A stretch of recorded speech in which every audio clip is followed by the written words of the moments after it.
Hello and welcome back to the channel. LC here, back with part 4 to our Tellius Retrospective Series, the grand finale. Today we'll be talking about what are the best units in Fire Emblem Radiant Dawn. Now, first off, I want to thank you guys for the reception on the last video. I had a lot of fun putting that video together, why I thought that Radiant Dawn. I still think Radiant Dawn is quite an insane game. So today I want to talk about, what are some things we can do to kind of ease the pain, right? What are some things that are going to kind of make this game easier? And to start with, just what are the best units in the game? Now, just like the guide that we did for Path of Radiance, this is not going to be a super sweaty maniac mode based guide or anything like that. This is going to be predicated entirely on just booting up the game and playing the game in normal, which is actually hard mode, just for a general kind of overview of the entire cast. That's what this entire video will be predicated over. So because the way Radiant Dawn is broken down into 4 different sections, we're going to break down what I believe is the best or the most viable units in each different section. Again, this is just my opinion. I did do some research, checked out a couple different videos, one really good one by Fed, of course, Mecha, stuff like that. I just kind of did some research and did another playthrough, so I had more experience with the entire cast. So this is entirely subjective, right? This is not the end all be all. This is personally what I think about it. So that being said, if you're enjoying the Fire Emblem content and would like to see more RPG based content, make sure you like. Let's try and get 100 likes on the video. Want to try and see if we can try and get as much outreach as possible. That definitely does help with the algorithm. And if you enjoy it, definitely make sure you drop a sub. But without further ado, let's go ahead and jump into it. The best units in Fire Emblem Radiant Dawn. To start off with, at part 1, one thing I want to make very clear is some of the choices that you'll be making in each section are going to have a massive effect on what happens in part 4.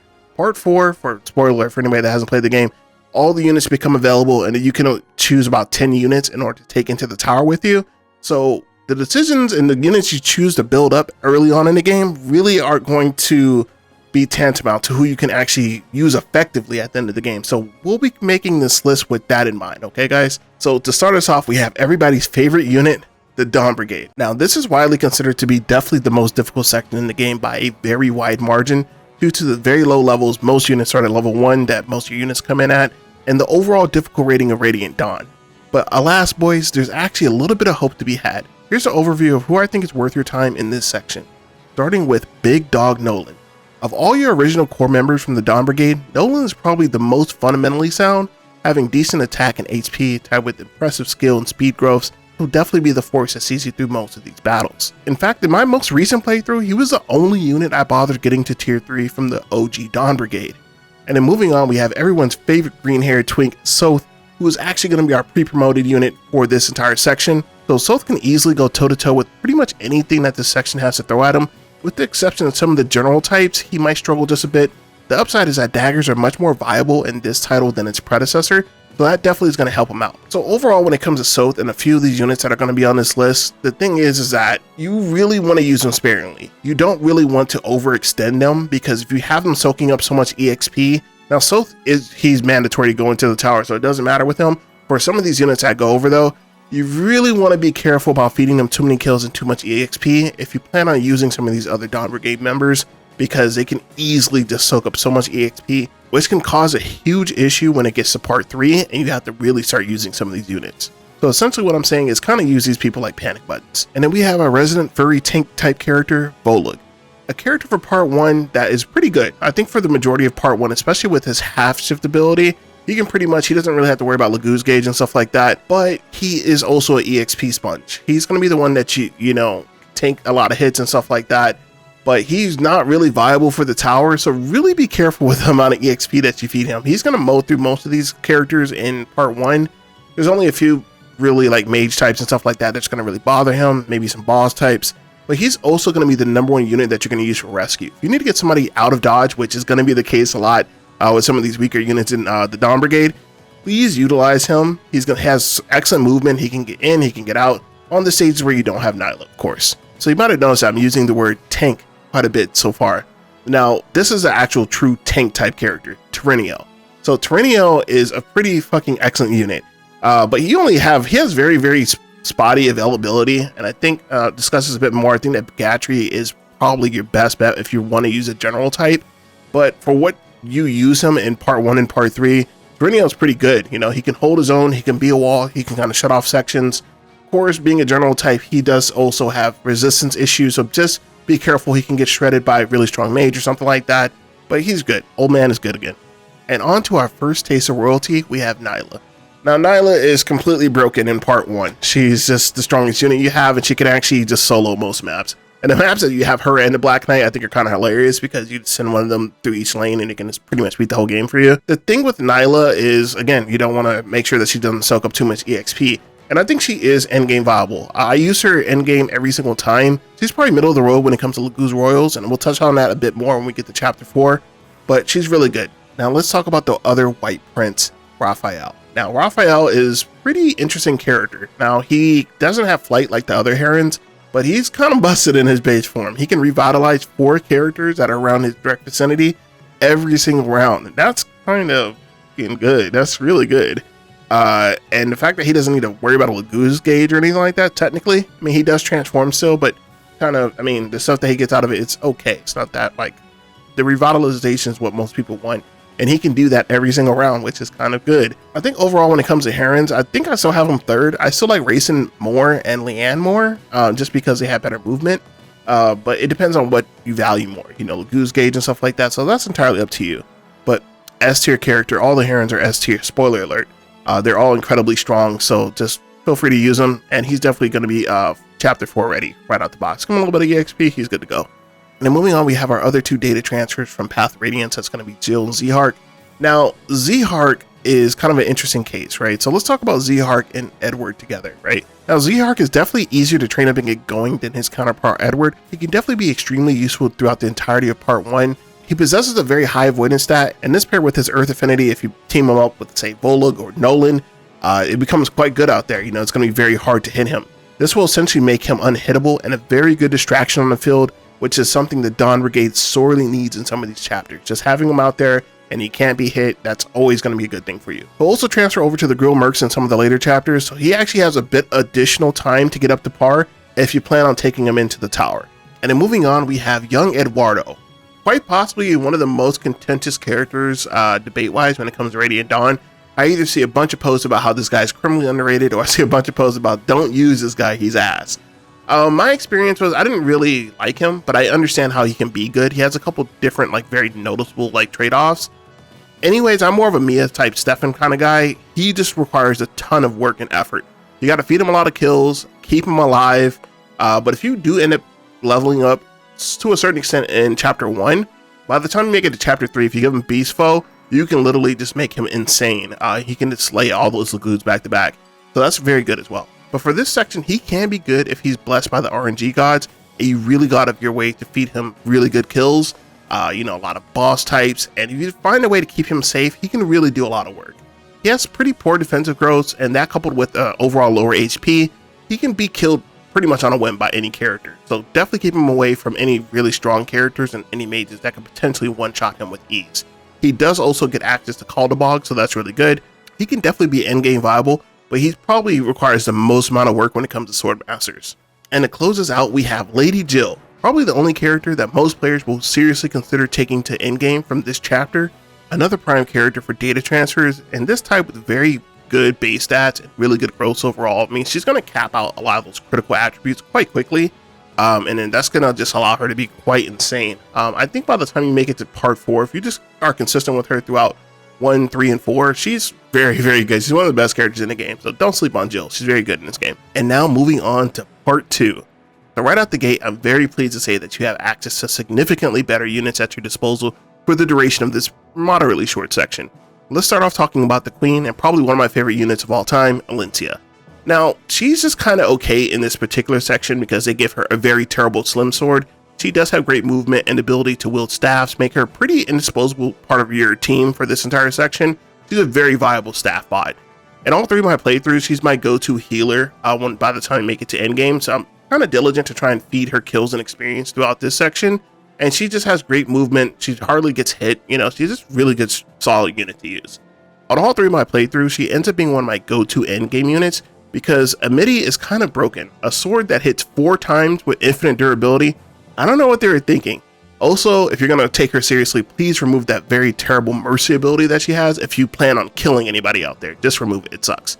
And then moving on, another day, another Heron. For section 2, our resident Heron is going to be Leanne, and she's pretty solid.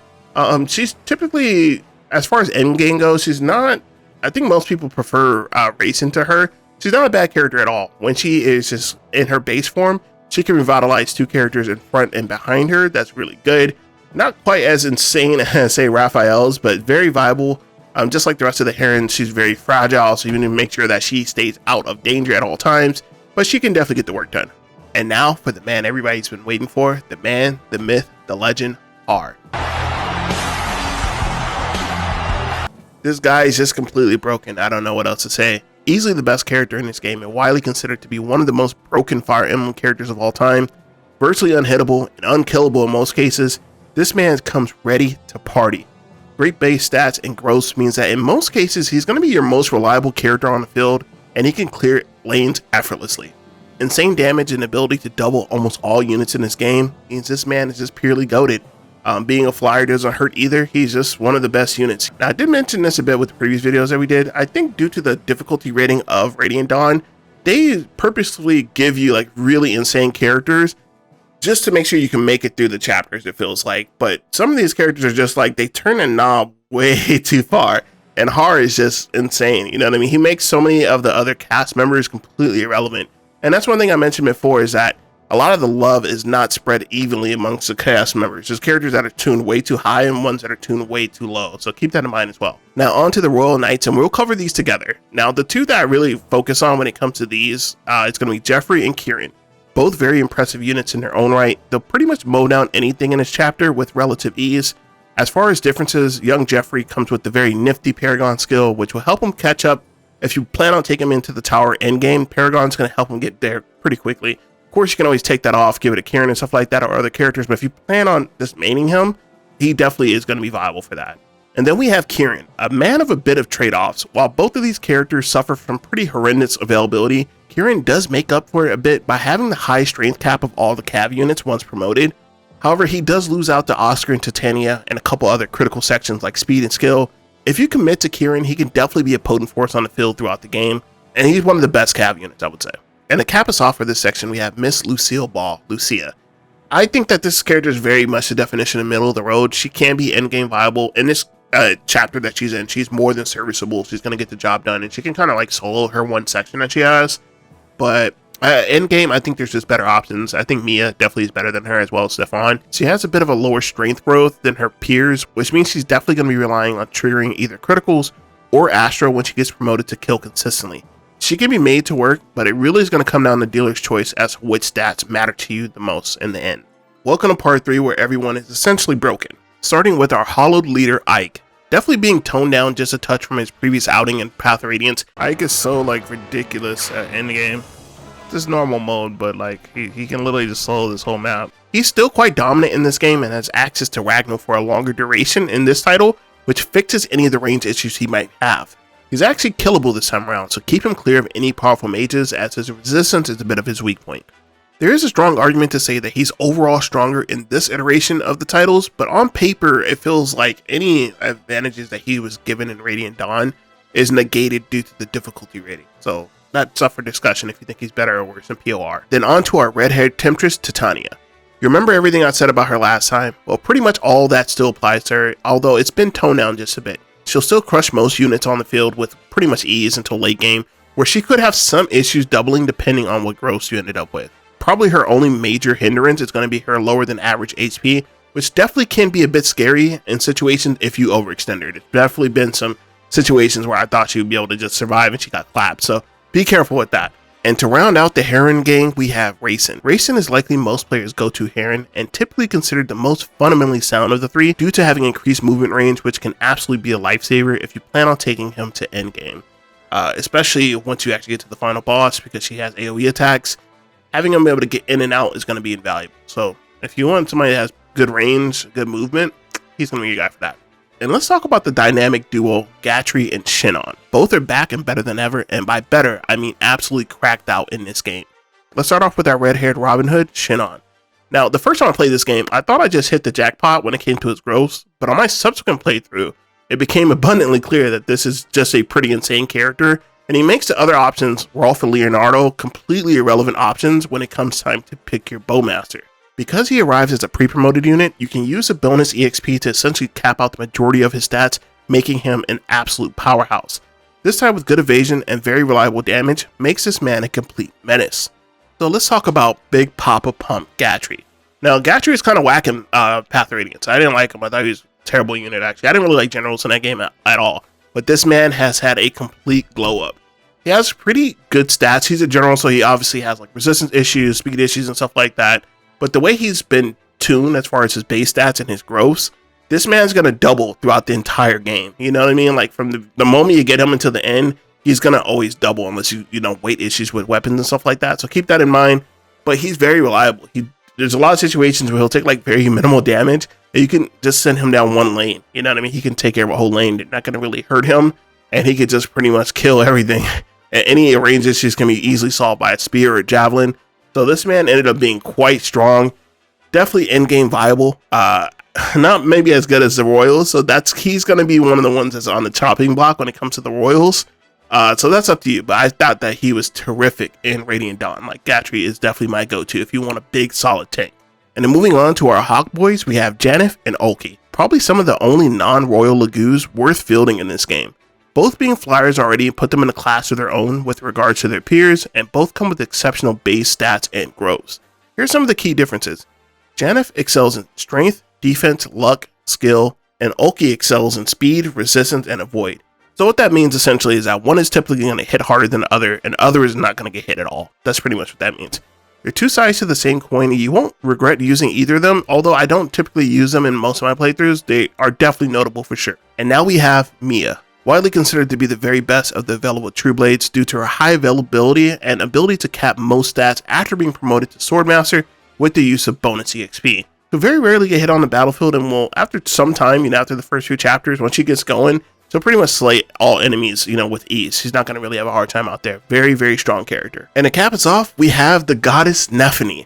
Now, Nephany, for some reason, is a great fan favorite. A lot of people just love Nephany. Nephany definitely grew on me. I didn't like her at all in POR. I kind of leveled her up just to do the data transfer. But I just think it's so weird. Like when you see her talk and she's like a country like bumpkin, it just looks so out of place in comparison to like her actual like what she looks like. So that always threw me off. But as far as like just a character, she was the second best unit in my entire recent playthrough after Haar. She had the bonus EXP from POR. And now on paper, she's not the most impressive unit. If you just look at her stats and her growth and everything like that on paper, she's not really going to stick out because she has poor strength and defensive growth. And being saddled with that Steel Great Lance when you first get her really isn't doing her any favors. But the thing that she does have is very high availability. So you have a increased opportunity to be able to actually train her. And that's all she really needs. Once she gets going, she is an absolute menace. By the time Chapter 4 came around, I could just literally send Mia down one lane and Nephany down one lane and it would just clear it. And that was it. You know what I mean? That's on hard difficulty. On Maniac mode, of course, this is going to be quite different. So keep that in mind as well. And kind of as an asterisk, there's a couple characters I didn't go over. You probably noticed. I didn't really go over any mages. I don't really think, mages are definitely okay in this game and with respect to POR. But I think that you have a mandatory mage in Micaiah. And the only other mage I really liked, honestly, was Soren. I actually got Soren in tier 3. And he can be good for sure, but the fact that you have two mandatory mages you have to take with you into the tower really just didn't make me want to train any other mages, honestly. There's some mages that you can definitely be made to work well, but I just think that in this game, they're okay. And when it comes to Greil Mercs, the only other character I think that is worth noting is Mist. She's okay. She's not bad. She has a horse, you know what I mean? But I think with Alencia being my key healer and she just has better movement, I just would rather, and she can actually hit people harder.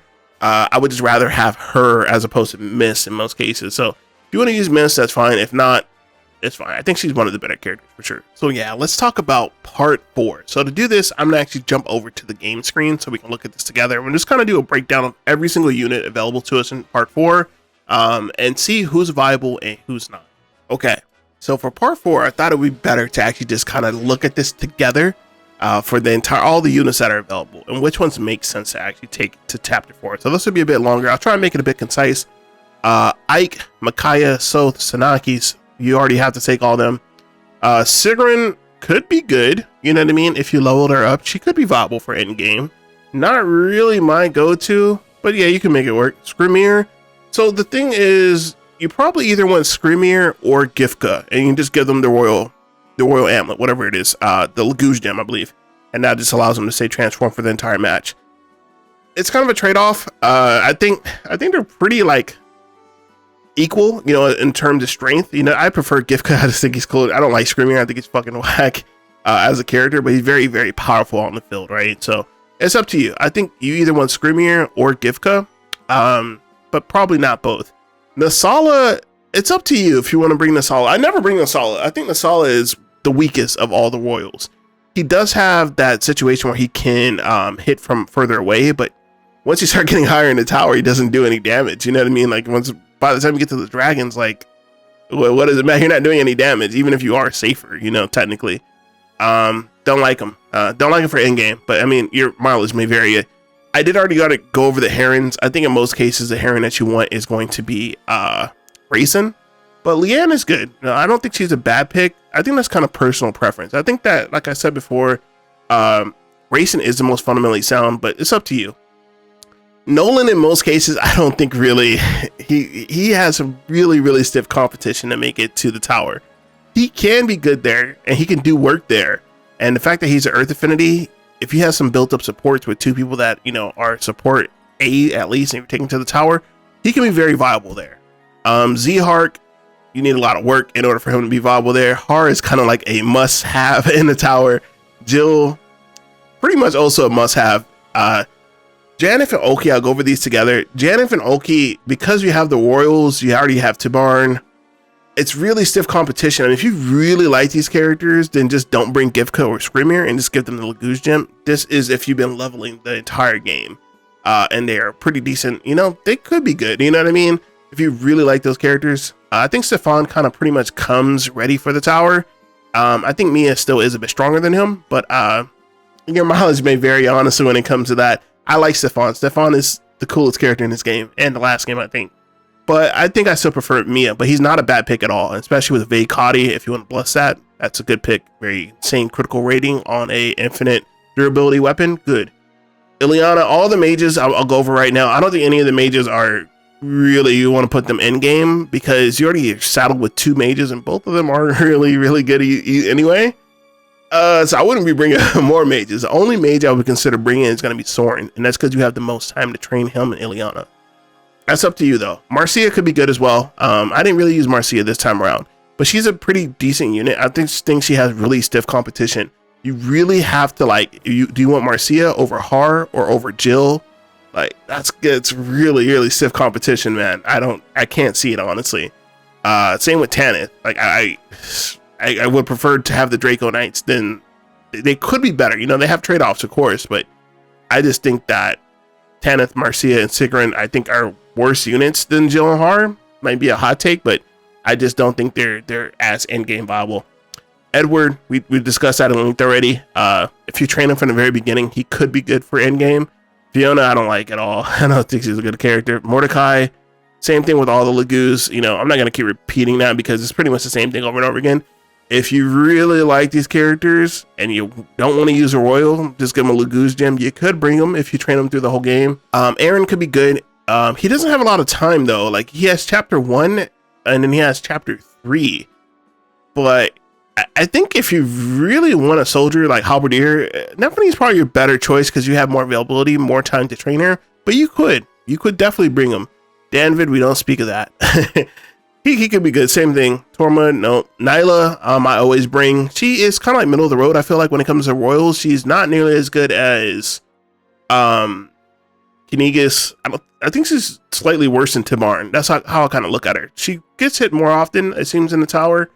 But she does have higher skill rating, so it seems like she does trigger tear quite a bit, or whatever it is, her critical quite a bit. So that's entirely up to you. I tend to bring her just because she has really good movement, and she's less of a viability than say if you just brought a red with Laguz. You don't have to worry about any type of gauges or anything like that. She's good. Vika, Murum, definitely not. Titania was strange, right? Because Titania, I think I still like her. She's not quite as insane as she was in POR. But she's definitely viable to bring into the tower. I think you want to try and adjust her skills just a bit. Imbue, giving her Imbue when she gets to level 3 is pretty good. But unlike what I did here, she's only level 7 here. So it means you either have to dump in a lot of bonus EXP, or you kind of just need to feed her kills throughout chapter 4, which I kind of did. Stop using her kind of midway through chapter 4. Soren, I think, is good. I got him to tier 3, but again, mages, we already kind of went over that. Shinon, I think, is a must-have. That's just me, though. I think Shinon is like, Shinon was just ridiculous. And the fact that he gets a double bow in the tower, if you're going to bring a bowmaster, Rolf and Leonardo just they just pale in comparison to him. Like, they have, Rolf has equal availability, but he just comes ready to go. And the fact that he gets a bonus EXP with the skills cap, the attribute capping, easier.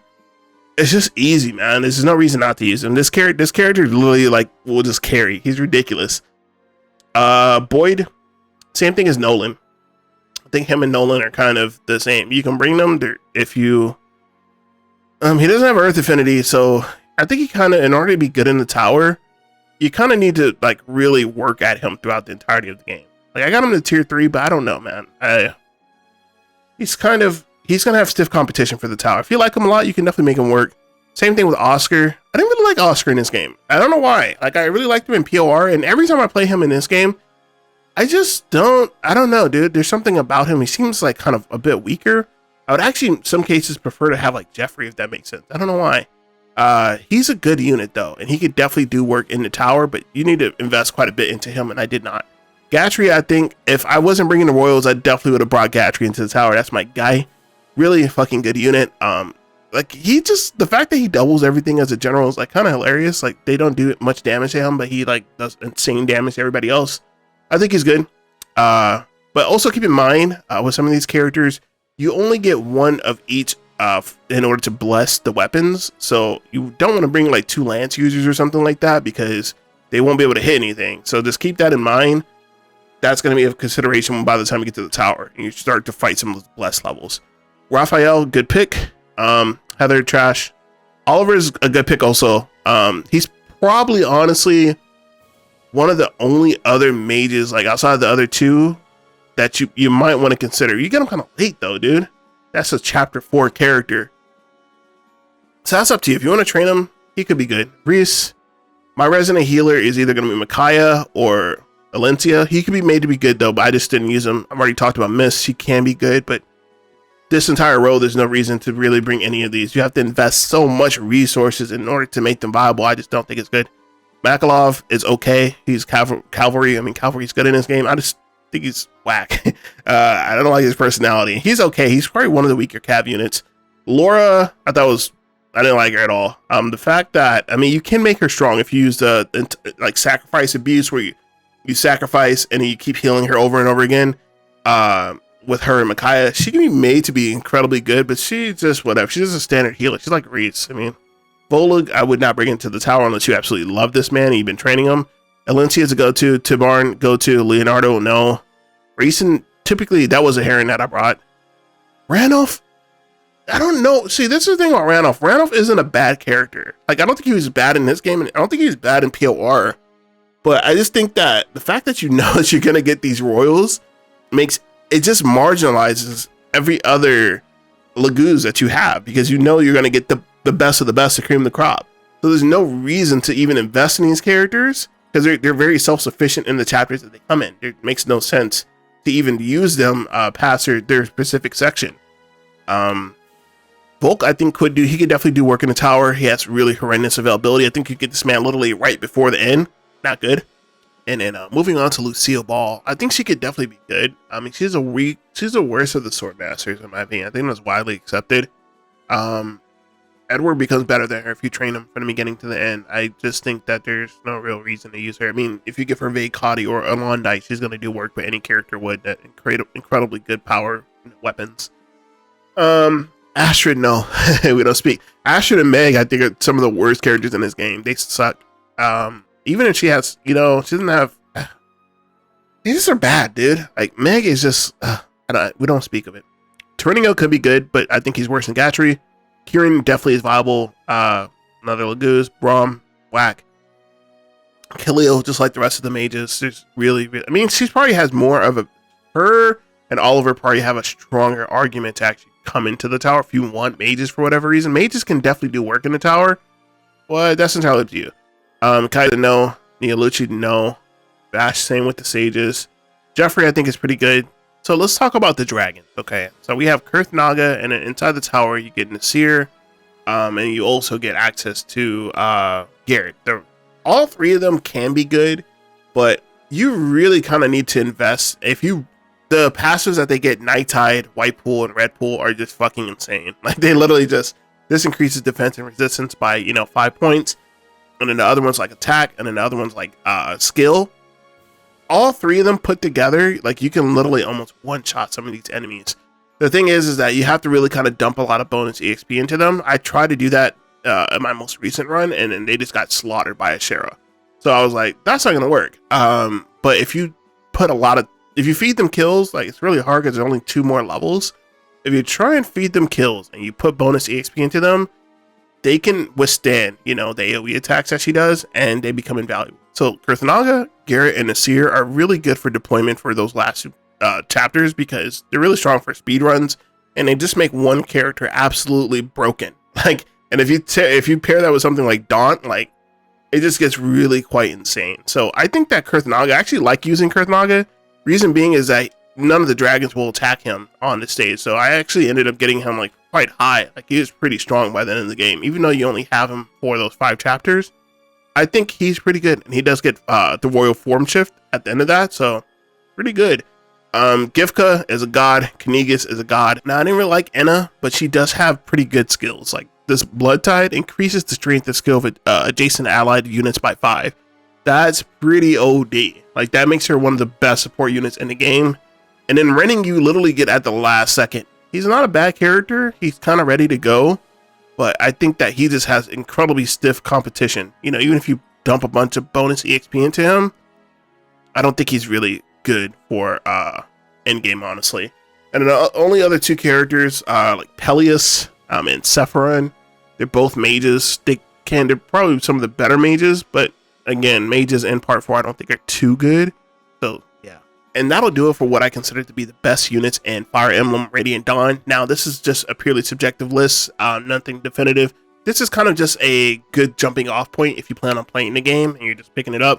Of course, there's some really good guides, by a lot of Fire Emblem creators out there, Mecha, FED, that just go over in depth, why these characters are good. So if you want more in depth, feel free to check out those channels for sure.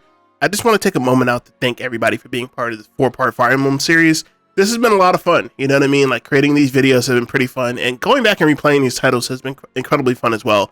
I think the next titles that we're going to try to tackle are either going to be Fire Emblem Awakening or Final Fantasy Tactics. I just beat Final Fantasy Tactics last week again, and god damn, that game is still good. So let me know what you'd like to see next, Fire Emblem Awakening content, or if you want to see Final Fantasy Tactics. Until next time, LC signing out. Peace.